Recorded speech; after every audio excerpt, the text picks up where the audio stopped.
Well guys, ये है ओला की तरफ से S99 गेमिंग कीबोर्ड एंड ये एक ऐसा कीबोर्ड है जो गेमिंग एंड ऑफिस दोनों चीजों को कंबाइन कर देता है। 3-in-1 कनेक्टिविटी मोड्स मिलते हैं इसके अंदर आपको एंड किसी भी ऑपरेटिंग सिस्टम पे सपोर्ट करता है, चाहे आप एंड्रॉइड चलाओ, विंडोज चलाओ, iOS एंड मैक सभी के लिए काम करेगा। ऑल्सो दिखने में भी काफी सुंदर है। बट भाई फीचर्स बताने से पहले सबसे पहले कीबोर्ड को बॉक्स से बाहर निकाल लेते हैं।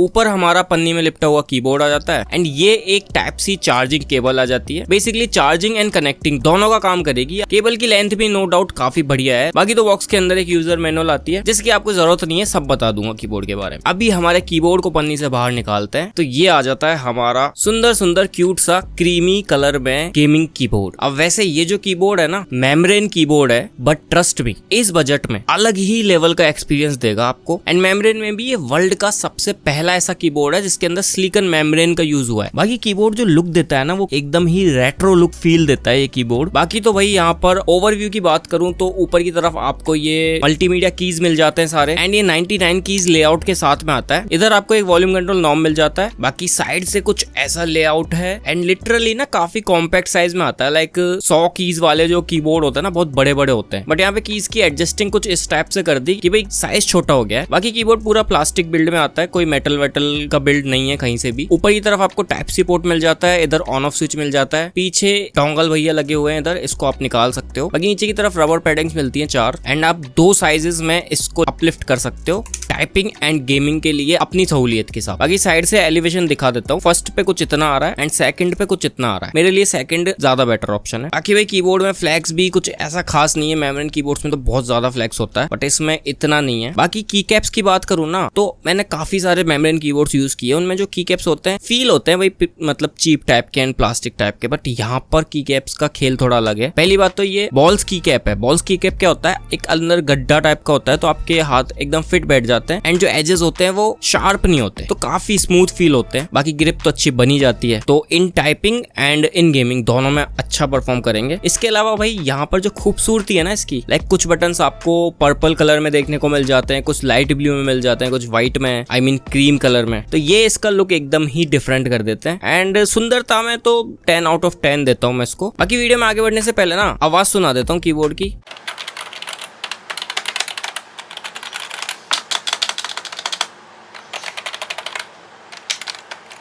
और हाँ गाइज, ये क्लेम करते हैं 10 मिलियन की स्ट्रोक्स का, तो मतलब पूरी जिंदगी दबाते रहो आप, कीबोर्ड खराब नहीं होगा। अभी गाइज बात करते हैं इसके अंदर आने वाले सारे फीचर्स की, जिसके लिए आप इस वीडियो को देख रहे हो। शुरुआत करते हैं RGB बैकलाइट से। तो यहाँ पर आपको एक completely gaming and personalised work के हिसाब से बैकलाइट मिलती है, जिसको आप अपने हिसाब से एडजस्ट कर सकते हो। आप इसकी स्पीड को भी कंट्रोल कर सकते हो, ब्राइटनेस को भी कंट्रोल कर सकते हो। बाकी सबसे पहले लाइट्स बताता हूँ किस किस टाइप की है। तो ये आपको एक रेनबो कलर मिल जाता है। इसके अलावा आप देख लो, मैं एक ही करके ना सारी लाइट दिखा देता हूँ किस टाइप की आपको मिल जाती है।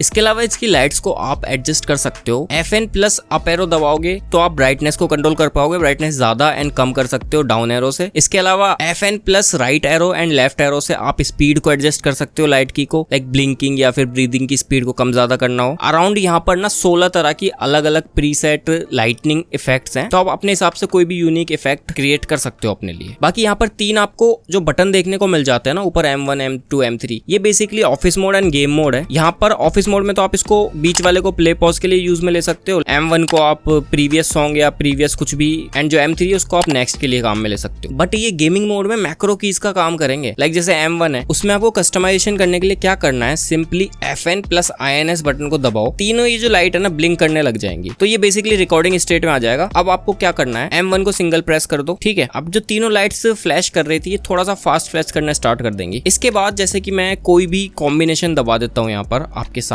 अब कॉम्बिनेशन दबाने के बाद सिंपली मेरे को FN प्लस INS दोबारा दबा देना है। अब होगा क्या, जो भी मैंने कॉम्बिनेशन बनाया था ना, ये M1 दबाते ही अपने आप काम करेगा पूरा का पूरा। तो कई गेम्स होते हैं जिनमें हमको चीट कोड वगैरह लगाना होता है, वहां ये काम आ सकता है। बाकी कई गेम्स में हमको 2 बटन्स की जरूरत होती है, कोई बटन दूर दूर है, वहां ये काम आ सकता है। बाकी भाई ये जो नॉब है इसको भी आप 2 तरह से काम में ले सकते हो। एक तो आप इसको वॉल्यूम कंट्रोल के काम में ले सकते हो, इसके अलावा आप इसको ना लाइट को कंट्रोल करने के काम में भी ले सकते हो। आपको इसको 3 सेकंड तक होल्ड करना है, सिर्फ होल्ड करोगे, लाइट ब्लिंक होगी, देन ये अपना मोड ऑटोमेटिकली चेंज कर लेगा। लाइक अगर वॉल्यूम मोड में होगा तो ये लाइट मोड में आ जाएगा, इनवेल गेमिंग मोड में, और अगर गेमिंग मोड में होगा तो ये ऑफिस मोड में चला जाएगा। ये तो हो गए कीबोर्ड के फंक्शंस। अब इसकी जो कनेक्टिविटी है ना, जो इसकी सबसे बड़ी हाईलाइट है, उसकी बात कर लेता हूँ। यहाँ पर पहली बात तो आप इसको 4 तरह से यूज में ले सकते हो, Android, Windows, Mac and iOS। आपको सिंपली FN प्लस जिस भी मोड में लेके जाना है ना इसको, लाइक विंडोज में लेके जाना है, विंडोज को दबा के रख लो, विंडोज में आ जाएगा। मैक में लेके जाना है, मैक वाला E है तो FN प्लस E दबा के रखोगे आप, तो ऑटोमेटिकली मैक में शिफ्ट हो जाएगा। ये तो होगा इसके चारों मोड्स। इसके अलावा यहाँ पर ना आप एक टाइम पर 5 डिवाइसेस से कनेक्ट रह सकते हो। कैसे बताता हूँ। तो यहाँ पर बेसिकली आप 3 तरह से कनेक्ट करोगे, एक इसके डोंगल के थ्रू, एक ब्लूटूथ के थ्रू एंड एक आप इसको टाइप सी केबल के थ्रू कनेक्ट कर सकते हो। बट ब्लूटूथ के ना आपको 3 पेयरिंग ऑप्शंस मिल जाते हैं। तो basically on a single time आप 5 डिवाइसेस से कनेक्ट कर सकते हो इसको। बट हाँ, 5 डिवाइसेस में एक साथ काम नहीं करेगा, ये आपको स्विच करना पड़ेगा। लाइक मान लो अभी ये डोंगल से कनेक्टेड है, मतलब डोंगल मोड पे चल रहा है, आपको ब्लूटूथ 1 पे लेके जाना है। अब ब्लूटूथ 1 पे आपने कोई भी डिवाइस